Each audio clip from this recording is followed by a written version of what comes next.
21절에서부터 31절 말씀입니다. 구약성경 86페이지 출애굽기 4장 21절에서부터 31절 말씀 우리 한 절씩 교독하도록 하겠습니다.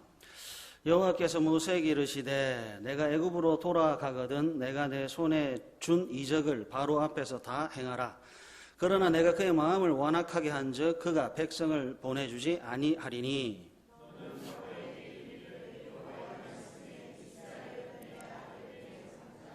내가 내게 이르기를 내 아들을 보내주어 나를 섬기게 하라 하여도 내가 보내주기를 거절하니 내가 내 아들 내 장자를 주리라 하셨다 하라 하시니라.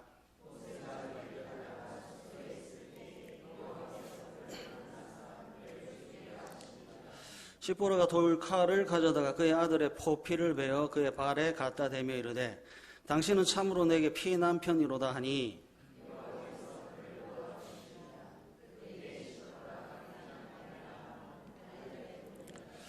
여호와께서 아론에게 이르시되 광야에 가서 모세를 맞으라 하시매 그가 가서 하나님의 산에서 모세를 만나 그에게 입맞추니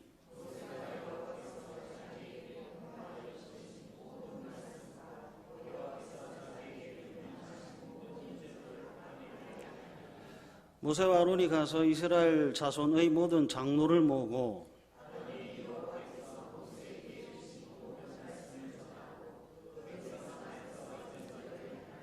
백성이 믿으며 여호와께서 이스라엘 자손을 찾으시고 그들의 고난을 살피셨다 함을 듣고 머리 숙여 경배하였더라. 아멘. 모세를 향한 하나님의 설득이 끝이 났네요. 출애굽기 3장과 출애굽기 4장을 통해서 모세는 인생에서 꼭 알아야 되는 두 가지를 배웠습니다. 첫 번째는 출애굽기 3장 11절 내가 누구이게? 라는 질문을 통해서 내가 하나님의 형상이다 하는 것을 배웠지요. 두 번째는 출애굽기 3장 13절 그의 이름이 무엇이냐는 질문을 통해서 여호와 스스로 있는 하나님을 배웠습니다. 내가 누구인지를 모를 때 모세는 숨어 있었지요. 두려워 떨었습니다. 그러나 내가 하나님의 존귀한 하나님의 형상이다 하는 것을 알게 된 모세는 뱀의 꼬리를 잡는 자가 되었습니다. 하나님이 누구인지 모를 때 모세는 그냥 혼자 침몰하던 자였습니다. 그러나 하나님이 누구인지를 알게 된 모세는 함께 뜨는 자로 변화되고 있었지요. 뱀의 꼬리를 잡았기에 하나님은 이제 비로소 모세를 바로에게 보냅니다. 함께 뜨는 자가 됐기에 하나님은 이제 비로소 모세를 이스라엘 백성들에게 보냅니다. 모세가 드디어 직분자가 됐고 모세가 마침내 선지자가 됐습니다. 제 말이 아니고요. 모세가 선지자라고 하는 증표가 사도행전 3장 22절에 있는데 모세가 말하되 주 하나님이 너희를 위하여 너희 형제 가운데서 나 같은 선지자 하나를 세울 것이니 했습니다. 그러니까 모세가 하나님의 설득을 통해서 내가 직분자가 됐구나, 내가 선지자가 됐구나 하는 것을 배웠습니다. 하나님께서 설복해 하셨지요. 모세는 그리고 하나님께 항복했습니다. 그 다음에는 이제 일들이 순적하게 진행되고 있어요. 출애굽기 4장 19절을 눈으로 한번 보실래요? 출애굽기 4장 19절 여호와께서 미디안에서 모세에게 이르시되 애굽으로 돌아가다 내 목숨을 노리던 자가 다 죽었느니라.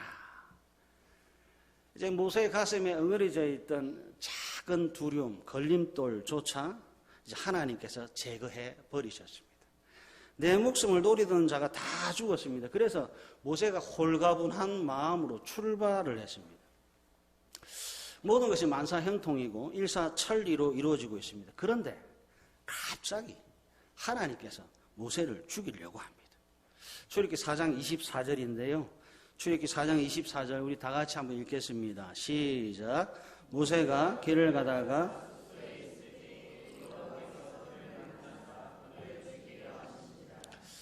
여러분 출애굽기 3장과 4장이 어떻게 진행했는지 우리 잘 알잖아요. 모세는 계속 거절했습니다. 그리고 하나님은 거절하는 모세 앞에서 인내하셨습니다. 모세는 계속 변명을 했고 하나님 모세가 변명하는 모든 것들을 봐라 다 준비해 놓았다라고 보여주셨습니다. 하나님께서 한번 분노는 하셨지만 하나님께서 모세를 죽이려고 하지는 않으셨지요. 그런데 4장 24절 왜 이러시지요? 모세가 출발하지 않은 것 아닙니다. 모세가 끝까지 하나님 나 못하겠습니다 라고 거절한 것도 아닙니다. 출애굽기 4장 27절 모세는 만나야 될 사람이 분명히 있잖아요. 출애굽기 4장 30절 모세는 하나님께서 입에 넣어준 말씀을 전해야 되고 하나님께서 보여주라고 하는 이적을 행해야 합니다. 모세라고 하는 선지자를 통해서 출애굽을 해야 되고 모세라고 하는 선지자를 통해서 가나안이라고 하는 약속의 땅으로 향해야 합니다.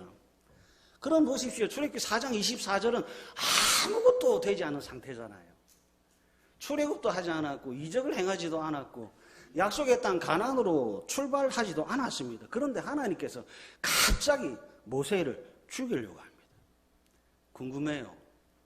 하나님께서 모세를 죽이려고 하는 이유가 뭐지요? 아무것도 시작되지 않았는데도 불구하고 하나님께서 모세를 죽입니다. 모세가 죽으면 모든 것이 수포로 돌아가는 것 아닙니까? 모세와 이스라엘을 향해 그동안 공들인 모든 것들이 헛될 것이 뻔한데 모든 것이 수포로 돌아갈 것을 하나님께서 각오까지 하시면서 모세를 죽이려고 하는 이유는 도대체 뭐냐 하는 겁니다.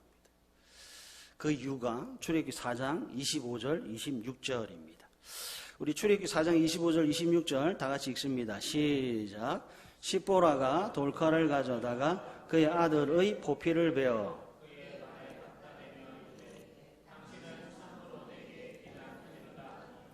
여호와께서 그를 놓아주시니라. 그때 시보라가 피 남편이라 함은 할례 때문이었더라. 하나님께서 모세를 왜 죽이려고 했지요? 모세의 아들이 할례를 받지 않았기 때문입니다. 모세가 몇 살에 결혼했는지, 모세가 몇 살에 아들을 출산했는지 우리는 정확하게 알지 못해요. 여러분 한 장을 앞으로 넘기셔서 출애굽기 2장 21절하고 22절 한번 보십시오. 출애굽기 2장 21절과 22절 모세가 그와 동거하기를 기뻐하며 그가 그의 딸 시보라를 모세에게 주었더니 그가 아들을 낳으며 모세가 그의 이름을 게르솜이라 하여 이르되 내가 타국에서 나그네가 되었음이라 하였더라. 모세가 40살에 미디안으로 간 것은 확실해요. 그때 장인 르우엘과 아내 시보라를 만난 것도 확실합니다. 그러나 출애굽기 2장 21절 모세가 아들 게르솜을 몇 살에 낳았는지는 정확하게 몰라요. 장인이 아내 시보라를 모세에게 언제 줬는지 정확하게 알 수 없어요. 만약에 모세가 미디안에 도착한 그 해에 모세 나이 40살에 결혼을 하고 그 이듬해인 41살에 출산을 했다면 모세의 아들 게르솜의 나이는 몇 살이지요?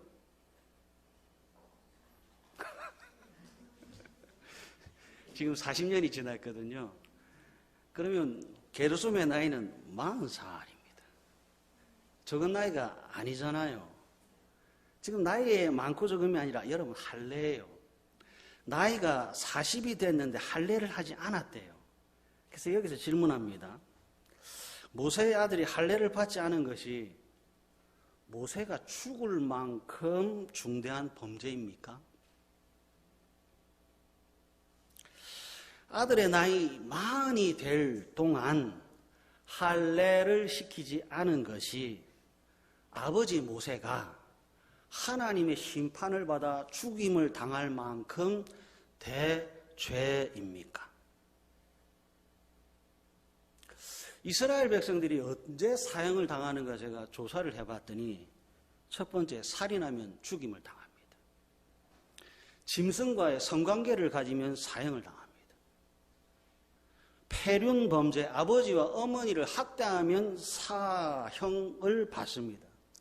사람을 물건처럼 사고 팔면 임신매매를 하면 사형입니다. 신성모독, 하나님을 모욕하면 사형입니다. 우상 숭배하거나 간음하거나 박수나 무당이 될 때 안식일에 일을 할 때 모두 사형에 해당됩니다. 9가지. 그럼 보십시오. 제가 9가지를 불러드렸는데 모세가 출애굽기 4장 살인했습니까? 모세가 출애굽기 4장 신성모독을 했습니까? 모세가 출애굽기 4장 폐륜 범죄를 저질렀습니까? 모세가 출애굽기 4장 짐승과 성관계를 했습니까? 아니요. 아무것도 하지 않았습니다. 오직 하나, 아들의 할례를 시키지 않았을 뿐입니다. 지금으로 여러분들 이해하기 쉽게 표현해 볼게요. 모세의 아들이 세례를 받지 않았습니다. 입교를 하지 않았습니다. 모세의 아들이 주일 성수를 하지 않습니다. 모세의 아들이 성찬에 참여하지 않습니다. 그럼 보세요. 아들이 세례받지 않은 것, 주일 성수하지 않은 것, 성찬에 참여하지 않은 것이 하나님의 심판을 받아야 하고 죽임을 당할 만큼 무시한 범죄이냐 하는 겁니다. 어떠세요? 세례 안 받으면 하늘에서 불벼락이 떨어져 죽임을 당해야 됩니까? 성찬에 참여하지 않도록 아버지가 그 교육을 하지 않으면 죽임을 당해야 합니까? 주일을 성수하지 않으면 하나님으로부터 심판받아 죽임을 당해야 합니까? 창세기 17장으로 한번 가보십시오. 창세기 17장입니다. 창세기 17장 9절에서부터 14절 한번 보세요. 구약성경 20페이지입니다. 창세기 17장 9절에서부터 14절 저하고 여러분들 한 절씩 교독하도록 하겠습니다. 하나님이 또 아브라함에게 이르시되 그런즉 너는 내 언약을 지키고 내 후손도 대대로 지키라.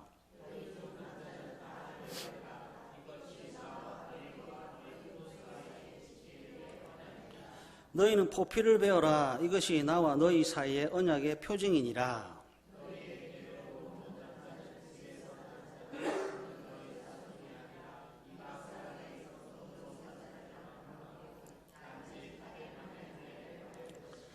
너희 집에서 난 자든지 너희 돈으로 산 자든지 할례를 받아야 하리니 이에 내 언약이 너희 살에 있어 영원한 언약이 되려니와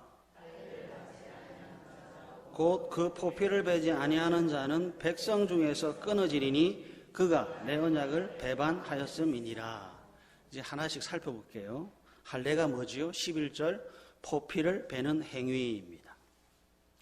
포피를 베는 행위는 언약의 표정인데요. 언약의 표징인데요. 하나님은 나의 하나님입니다. 나는 하나님의 백성입니다. 라고 하는 뜻으로 포피를 베냅니다. 그래서 12절 난지 8일 만에 할례를 받아야 하지요. 누가 받습니까? 모든 남자가 받아야 합니다. 유대인만 받는 게 아니고요. 이방 사람에게서 돈으로 산 사람도 할례를 받아야 합니다. 실제로 창세기 17장 24절 25절, 26절, 27절을 보시면 아브라함을 포함한 그 집에 있는 모든 남자들이 할례를 받았습니다. 왜 할례를 받아야 했지요? 만약에 할례를 받지 않으면 창세기 17장 14절 그 포피를 베지 아니하는 자는 백성 중에서 끊어지기 때문에 받아야 했습니다. 백성 중에서 끊어진다라고 하는 말은 하나님하고 나하고는 아무런 관계가 없습니다.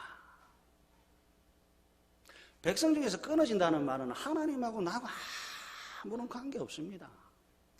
나는 하나님의 은혜, 하나님의 복 안 받아도 됩니다. 라는 뜻입니다. 그럼 이제 창세기 17장에 아브라함과 함께하고 있는 사람이나 이 약속을 받은 모든 이스라엘 백성들에게 할례는 선택상이 될 수가 없어요. 생명과 미래에 있어서 절대적으로 반드시 있어야 할 표가 할례입니다.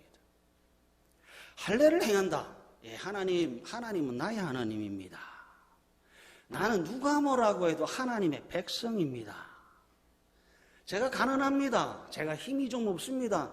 사람 친구도 별로 없습니다. 그러나 하나님이 나의 하나님이시기에 나의 생명을 보존하시고 하나님이 어떤 상황과 형평에 있을지라도 나를 지키실 것이 확실하게 나의 평생에 하나님을 믿으며 경배하며 살겠다라고 하는 표가 할례입니다. 하나님의 백성이라고 하는 이 엄청난 의미의 할례가 모세의 아들, 선지자의 아들 게르솜에게 없습니다. 게르솜은 무할례자로서 외치는 거죠. 나는 하나님과하고 관계없습니다. 하나님 백성 아니어도 괜찮습니다. 하나님의 은혜, 하나님의 돌봄, 하나님의 보존과 보호 따위는 필요 없습니다. 하나님의 백성에서 끊어져도 무관하다는 거죠. 여러분, 할례가 분명 외적인 표임에 틀림이 없어요. 그러나 감춰져 있어요.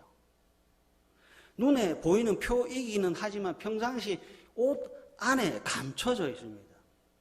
그래서 바지를 내려 보여주기 전에는 저 사람이, 이 사람이 할례를 받았는지 받지 않았는지 모릅니다. 그런데 하나님은 어떻게 아셨죠?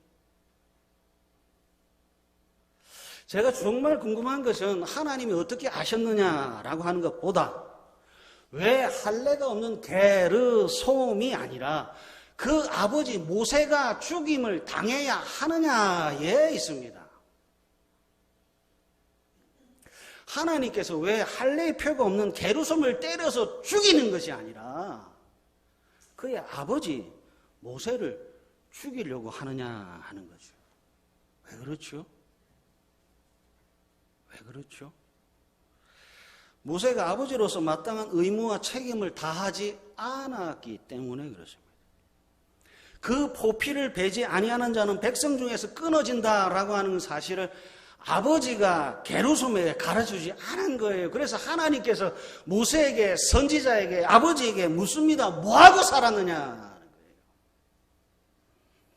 결혼을 하고 아들을 낳고 뭐하고 살았느냐 하는 거예요. 30년인지 40년인지의 시간 동안 모세야, 너는 도대체 뭐하고 살았느냐고 하나님께서 죽음의 공포를 통해 묻고 있습니다. 사랑하는 가족 여러분, 아버지는 뭐 하는 사람입니까? 아버지의 역할은 뭐지요? 그리고 어머니의 역할은 뭡니까? 남편의 역할은 뭐고 어머니, 아내의 역할은 무엇입니까? 신앙의 책임자입니다. 죽고 사는 길을 보여주는 사람이 부모입니다. 모세가 무엇을 하고 살았지요? 먹고 사는 것은 다 갖춰줬습니다. 그러나 할례는 하지 않았습니다. 그래서 보십시오. 하나님께서 모세를 죽이려고 합니다. 하나님의 편에서 게르솜의 할례는 출애굽기 4장 27절 모세가 앞으로 만나야 될 사람보다도 훨씬 더 중요한 일입니다. 아들에게 할례를 행하는 그 일은 모세가 이적을 행하고 출애굽을 하고 가나안 땅으로 출발을 하고 유월절을 지키는 그 모든 것들보다 훨씬 더 중요한 일이 모세가 그 아들 게르솜에게 할례를 행하는 겁니다. 모세가 애굽의 왕자에서 쫓겨난 것, 모세가 좋은 직장을 가지지 못한 것은 여러분 죽을 사유가 되지 않는데요. 아들 신앙 교육을 똑바로 시키지 못한 것은 죽어야 되는 이유가 되네요. 모세가 얼마나 돈을 잘 벌고 잘 못 벌었는지는 하나님 앞에 죽어야 되는 사유가 되지 못하는데 아들을 하나님의 백성으로 만들지 못한 것은 죽어야 되는 사유가 되네요. 모세가 게르솜에 키가 자라고 몸이 자라게 했습니다. 나이가 40 될 동안에 어디 아픈 것도 없이 무럭무럭 잘 키웠습니다. 그런데 할례가 무언지 모르는 무식한 아이로 키웠습니다. 그랬더니 40년 뒤에 하나님께서 심판의 칼 앞에 모세를 세우셨습니다. 모세는 아버지이기에 아들이 장성할 수 있도록 먹을 것, 입을 것, 마실 것 책임져야 합니다. 마땅히 그래야 됩니다. 그러나 하나님 보시기에 먹을 것, 입을 것, 마실 것의 책임은 작은 일이에요. 왜 작은 일이지요? 이방인들도 그 일은 다 합니다. 하나님 앞에서 진짜 큰 일은 할례에 있어요. 영원히 지켜야 할 규례를 가르치지 못하면 죄송합니다. 아버지로서의 빵점입니다. 저는 이 자리에서 우리 아버지들이 부지런하지 않다, 게을렀다라고 하는 것이 아닙니다. 모세가 언제 게으름 피운 거 봤습니까? 아버지가 아들에게 신앙을 가르치지 않았다는 겁니다. 아버지가 아들에게 신앙을 가르쳐 주는 것이 얼마나 여러분 중요한지 하나님께서 모세를 죽이려고 합니다. 아들아, 하나님을 예배하지 않으면 죽는다. 아들아, 예수 그리스도의 이름으로 기도하지 않으면 죽는다. 아들아, 다른 건 모르겠고 하나님을 믿지 않으면 지옥 간다라고 하는 것을 가르쳐주는 아버지야말로 진짜 훌륭한 아버지입니다. 아버지와 어머니는 자녀의 밥벌이를 책임지는 사람이 아니라 천국과 지옥을 보여주는 첫 번째 신앙의 사람입니다. 그래서 십계명 제5계명 내 부모를 공경하라 하시잖아요. 부모라고 하는 이름은 여기 영혼과 영원히 잘 되는 것을 가르쳐 주시는 영광의 이름입니다. 모세는 신앙의 아버지예요. 그러나 신앙을 책임지는 다 못했습니다. 모세는 선지자라는 직분자입니다. 그러나 자녀를 신앙으로 양육하지 못했습니다. 무슨 이유인지는 모르겠습니다. 이유는 갖다 붙이면 이유가 되겠지만 수많은 이유를 갖다 붙여도 그럼에도 불구하고 하나님께서 모세를 죽이려 했습니다. 모세가 가지고 있는 수많은 이유, 수많은 변명, 수많은 핑계 하나님 다 아시지요. 옷 속에 감춰져 있는 무할례를 발견하시는 그 하나님께서 왜 모세가 신앙교육을 시키지 못했는지를 왜 모르겠습니까? 그럼에도 불구하고 신앙교육 할례를 행하지 않았다는 이유 하나로 하나님께서 모세를 죽이려고 합니다.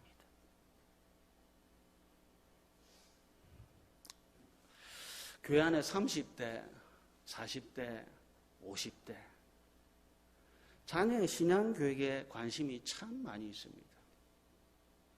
가르치십시오. 시간이 없습니다. 두 번째, 뭘 가르쳐야 될지 모르겠습니다. 시간이 없습니다. 바쁩니다. 라고 하는 것은요, 내 아들이 천국에 갈지 지옥에 갈지 관심이 없다는 말입니다. 자신 있습니까? 저는 자신이 없습니다. 그래서 신앙에 목숨 걸었습니다.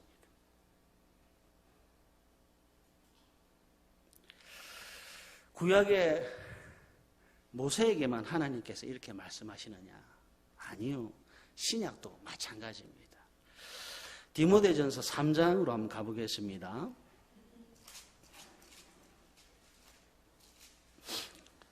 신약성경 338페이지 디모데전서 3장 2절, 3절, 4절, 5절입니다. 신약성경 338페이지 디모데전서 3장 2절에서부터 5절 말씀 우리 한 절씩 교독하겠습니다.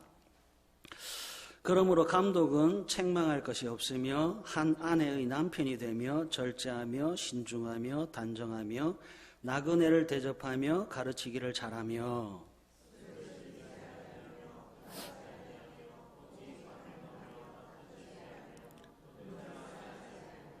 자기 집을 잘 다스려 자녀들로 모든 공손함으로 복종하게 하는 자라야 할지며 사람이 자기 집을 다스릴 줄 알지 못하면 어찌 하나님의 교회를 돌보리요. 아멘.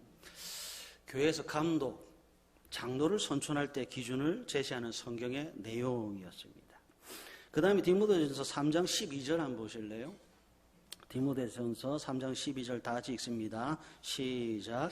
집사들은 한 아내의 남편이 되어 자녀와 자기 집을 잘 다스리는 자일지니. 아멘. 집사를 선택할 때의 기준을 디모데전서 3장 12절이 보여주고 있습니다. 장로교는 세 직분이 있어요. 목사, 장로, 집사. 가르치는 장로인 목사, 다스리는 장로, 그리고 섬기고 봉사하는 구제일을 하는 집사가 있습니다. 교회의 직분자인 장로와 집사를 선출할 때 공통 분모가 있지요. 장로를 선택할 때 디모데전서 3장 5절 사람이 자기 집을 다스릴 줄 알지 못하면 어찌 하나님의 교회를 돌보리요. 집사를 향해 3장 12절 자녀와 자기 집을 잘 다스리는 자. 자기 집을 다스릴 줄 알아야 된대요. 출애굽기 4장의 모세를 보십시오. 선지자가 되었습니다. 그러나 아들은 무할례자입니다. 모세가 디모데전서 3장으로 표현하면 자기 자녀와 자기 집을 잘 다스리지 못했습니다. 사랑하는 가족 여러분, 자녀와 자기 집을 잘 다스리지 못한 이 일이 얼마나 심각한지 아직 출애굽도 하지 않았는데, 아직 약속의 땅으로 출발하지도 않았는데도 불구하고 하나님께서 모세를 죽이시려고 합니다. 출애굽도 하지 못했고 가나안 땅을 밟아보지 못했고 10가지 재앙도 아직 경험하지 못했고 유월절과 무교절을 지나지도 못했는데도 불구하고 출애굽기 3장과 출애굽기 4장을 통해서 그렇게 모세를 세우신 하나님께서 일말의 망설임도 없이 모세를 죽이려고 하고 있습니다. 자녀의 신앙교육 참 중요하네요. 자녀를 지옥 백성이 아니라 천국 백성으로 만들어야 되는데 모세가 무엇이 그랬는지 모르겠지만 그렇게 하지 못했습니다. 이제 말씀을 하나 찾아볼게요. 신명기 6장으로 한번 가보겠습니다.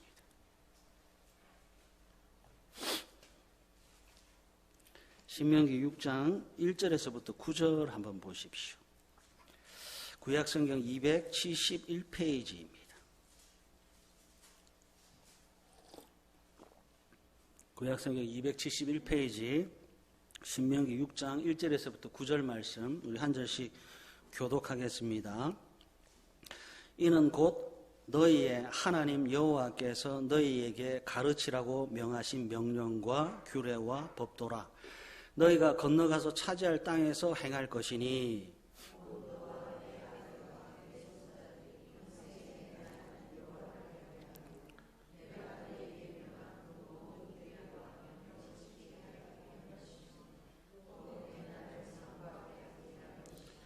이스라엘아 듣고 삼가 그것을 행하라. 그리하면 내가 복을 받고 내 조상들의 하나님 여호와께서 내게 허락하심 같이 젖과 꿀이 흐르는 땅에서 내가 크게 번성하리라.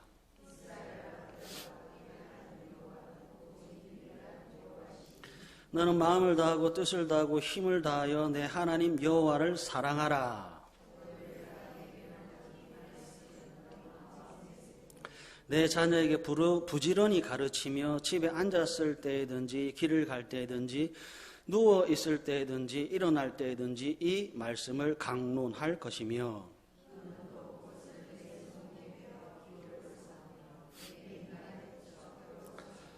또 내 집 문설주와 바깥문에 기록할지니라. 아멘.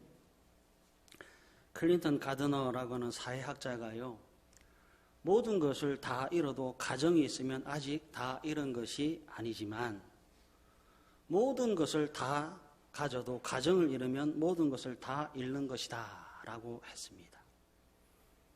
출애굽기 4장 모세의 가정, 디모데전서 3장 장로의 가정과 집사의 가정입니다. 그리고 하나님은 모든 믿음의 가정을 통해 가정을 향해서 신명기 6장을 선포합니다.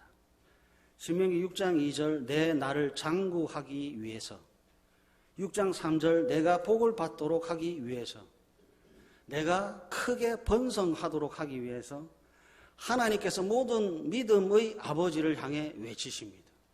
신명기 6장 7절 내 자녀에게 부지런히 가르치라. 그리고 이 말씀을 강론하라. 집에 앉았을 때든지 길을 갈 때든지 누워 있을 때든지 일어날 때든지 이 말씀을 강론하라. 신명기 6장 9절 이 말씀을 내 집에 기록하라 라고 하셨습니다. 사랑하는 가족 여러분, 여러분들의 가정은 안녕하신지요? 가족 모두가 함께 식사는 하고 계시는지요? 함께 말씀의 교제를 하고 계시는지요? 함께 기도의 교제를 하고 계시는지요? 모세가 게르솜에게 물려줄 것은 할례였습니다. 부모가 자녀에게 물려줄 것은 여기 마음이 향하고 정성이 향하고 뜻과 목숨을 다할 대상인 하나님과 신앙이었습니다. 꼭 기억해 주십시오. 가정에서의 신앙 교육은 아무도 대신해 주지 않습니다. 시간을 내십시오. 그리고 마음을 다해 하나님을 찬양하며 말씀으로 교제하는 믿음의 가정들이 되셔서 하나님의 번성케 되는 복과 은혜가 평생에 걸쳐 늘 함께 하시기를 간절히